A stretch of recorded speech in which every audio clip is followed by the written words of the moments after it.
স্বপ্ন ছিল উচ্চশিক্ষিত হয়ে নিজের পায়ে দাঁড়ানোর। সে আশায় জল ঢেলে দিল আর্থিক অনটন। অর্থের কাছে হার মেনে অবশেষে বাধ্য হয়ে বিয়ে করতে হলো বিয়ে দ্বিতীয় বর্ষের ছাত্রী দেবী রায়কে। বাড়ি নদিয়ার রানাঘাট থানার অন্তর্গত হবিপুরে। 5 বছর আগে নদিয়ার শান্তিপুর থানার অন্তর্গত কৃষ্ণপল্লী এলাকায় বিয়ে হয় তার। স্বামী অমৃত বারুই দিনমজুরের কাজ করেন, কোন রকমে সংসার চলে তাদের। অন্যদিকে সদ্য বিবাহিতা দেবী রায়ের জেদ ছিল তিনি উচ্চশিক্ষিত হবেন। বাড়ি থেকে তাকে বিয়ে দিয়ে দিলেও সেই অদম্য ইচ্ছে তাকে হার মানতে পারেনি। নিজের পড়াশোনা চালিয়ে যাওয়ার ইচ্ছা প্রকাশ করে তার স্বামীর কাছে। দীর্ঘ আর্থিক অনটন সত্ত্বেও তার স্বামী তার স্ত্রীর পড়াশোনা চালিয়ে যাওয়ার সদিচ্ছা প্রকাশ করেন। স্বামীর রোজগারে কোনো রকম সংসার চলত তাদের। পড়াশোনার বাড়তি টাকা জোগাড় করতে হিমশিম খাচ্ছিল তারা।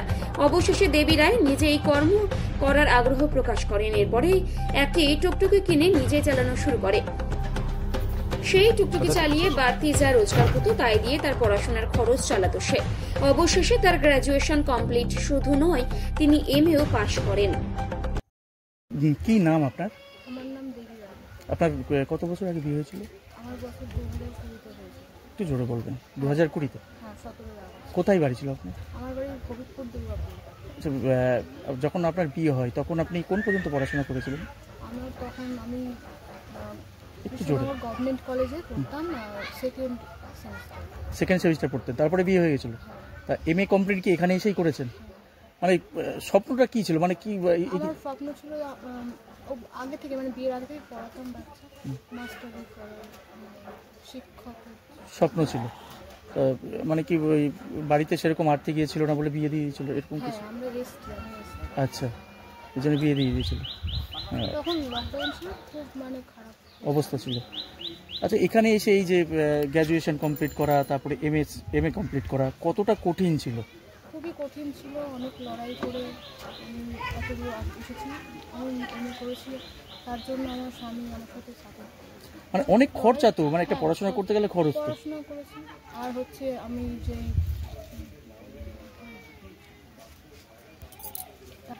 স্কলারশিপটা পেয়েছেন, একটু পেয়েছেন মানে। আচ্ছা, আপনার স্বামী যে কাজ করে, যেটা বলছিল যে সেখানেই তো যে টাকা পায় ঠিকমতো সংসার চলে না, ওটা এখন কম হয়ে গেছে, যে পুরো 1 মাস হয় না।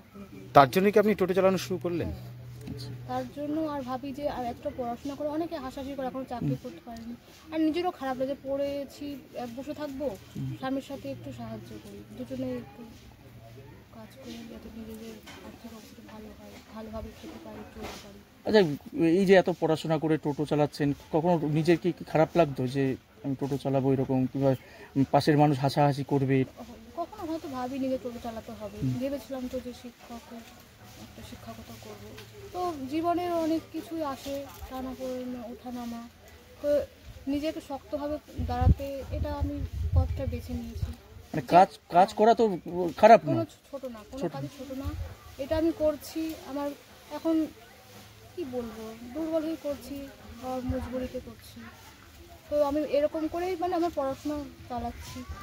আগামীকাল তো নারী দিবস, প্রত্যেকটা নারীকে কি বলবেন যে তারা যদি এরকম সমস্যায় পড়ে নিজেদের সাহস নিয়ে কি এগিয়ে আসা উচিত, এরকম সমাজের কথা না ভেবে? অবশ্যই, কেননা সমাজ কিন্তু আমাদের খেতে দেবে না, তারা কিন্তু শুধু কথাই বলবে, হাসাহাসি করবে, কিন্তু তারা আমাদের খেতে দেবে না, বা দুবেলা এটা এসে শুনবে না যে তুমি কি খেয়েছো বা কিছু দেবো তোমাকে, এটা কিন্তু শুনবে না। তারা শুধুমাত্র আমাদের তাচ্ছিল্যই করবে, হাসাহাসি করবে। কিন্তু আমি চাই আমার মতনই, আমি যেমন এরকম আমার সংসারও যেমন কাজ করি, সেরকম আমি টোটো নিয়েও বেরিয়েছি, এরকমই আরও যারা নারীরা দুর্বল, তাচ্ছিল্য হয়, তারা যেন ঘরে বসে না থাকে, তারা শক্ত হয়, তারাও যেন নিজস্ব যে সবারই কিন্তু একটা না একটা ট্যালেন্ট আছেই, সেই ট্যালেন্ট বুঝে তারাও এগিয়ে আসুক, কাজ করুক, তারা প্রমাণ করে দিক যে নারীরা দুর্বল না, নারীরা চাইলে সব পারে। মানে নিজের ভরসায় ছোট কাজ করাও কতটা ভালো সেটাই বলতে চাই। কেননা কোনো কাজই ছোট না, সব কাজই বড়। একটা কাজ করলে কিন্তু সেই কাজ করলে কিন্তু আমার হাতটা মোটা হয়ে যায়, তাই না? কিন্তু মানুষ তো হাসাহাসি করবে সেই ব্যাপার নিয়ে, কিন্তু সেটা দেখলে হবে না। সমাজের কথা, সমাজ সবসময় মানুষকে হাসি করে, কিন্তু সমাজের কথাই মানে পেটের ভাতটা হবে না, তাই নিজেকে কাজে নামতেই হবে, শক্ত হতেই হবে। তাহলে এইভাবে জীবন যুদ্ধ চলছে? হ্যাঁ। আপনার নাম? আমার নাম দেবী রায়। আপনাদের জায়গার নাম? আমার শ্বশুর বাড়ি হচ্ছে ফুলিয়া কৃষিপল্লী, আর বাবার বাড়ি দুর্গাপুর। আচ্ছা, আপনার নাম? আমার নাম দেবী রায়। আপনার এই জায়গাটার নাম কি? আমার নাম সুভাষ মল্লিক। এই জায়গাটার নাম কি? আরে একটু পিছনে এখন না, কৃষি পল্লী। আচ্ছা, এই যে পাশের বাড়ি, মানে আপনি চেনেন তো? হ্যাঁ চিনি। আচ্ছা, উনি তো এই যে দেবী, ওনার নাম মনে হয়, উনি তো যথেষ্ট মানে পড়াশোনাও করেছেন, শিক্ষিত মেয়ে, তাই তো? তারপরে তো উনি যেটুকু শুনলাম যে টোটোও চালাতেন। মানে কিভাবে দেখেন মেয়েটা কেমন সংগ্রাম করে? ভালোই দেখি, বাড়িতে কাজকর্ম করে, তার স্বামী ভালো। মানে এই যে মেয়ে হয়ে টোটো চালায়, এটা কি খুব খারাপ মনে হয় আপনাদের কাছে? এখন কর্ম করলে কোনো খারাপ মনে হয় না। তার মধ্যেও পড়াশোনা, তার মধ্যে পড়াশোনা আছে। তাহলে এই যে জীবন যুদ্ধ, সেটা কিভাবে দেখছেন? মানে আজকালকার দিনে কি বলবেন, মেয়েদেরও কি এইভাবে এগিয়ে আসা উচিত? হ্যাঁ, মেয়েরা তো এখন মেয়েরা সব কিছু করছে, মেয়েরা তো সব কাজ করছে। আপনার তো প্রতিবেশী, আপনি তো মাঝে মধ্যে সবসময় তো দেখেন, আপনার নজরে পড়ে। তা কিভাবে দেখেন একজন মহিলা হয়ে পড়াশোনা করেও এতটা সংসারের জন্য কষ্ট করছে? যদি যোগ্যতা যারা সে কাজকর্ম করে যে আগে যেতে পারে, তারই ভালো। মানে মেয়ে হিসেবে কাজ করছে বলে লজ্জার কোনো ব্যাপার, এটা কি আপনারা কিভাবে দেখেন? না, মেয়ে হিসেবে কাজ করলে কোনো লজ্জার ব্যাপার না তো। না, আগামী দিনে কি এইভাবে এই মেয়েদের সব মেয়েদের এরকম এগিয়ে আসা উচিত কি? আগামী দিন ইচ্ছা করলে উনি আরো আগে যেতে পারে। আপনার স্ত্রী বর্তমানে পড়াশোনাও করছে এবং টোটোও চালাচ্ছে, সংসারে হাল ধরেছে আপনার সঙ্গে। কিভাবে দেখছেন স্ত্রীর এই যে সংগ্রাম, কিভাবে দেখছেন? আমার তো খুব ভালো লাগছে, আনন্দ লাগছে যে আমার সহযোগিতা করছে আমার স্ত্রী। আচ্ছা, কত বছর আগে আপনার বিয়ে হয়েছিল? আমার বিয়ে 5 বছর হতেছে। কোনো সন্তান রয়েছে? না, সন্তান এখনো হয়নি। আচ্ছা, কোথায় বিয়ে হয়েছিল, কোথায় আপনার? আমার বিয়ে হয়েছে দুর্গাপুর, এই হবিবপুর দুর্গাপুর। ও এখন মানে কিসে পড়ে? ও এমএ পড়ছে। এমএ পাস করে গেছে? হ্যাঁ, এমএ পাস করে গেছে। আচ্ছা, কোনো পরীক্ষায় বসছে, এরকম কিছু পরীক্ষা টরীক্ষা আসছে? হ্যাঁ, পরীক্ষায় 2টো না 3টে আর কি দিয়েছিল।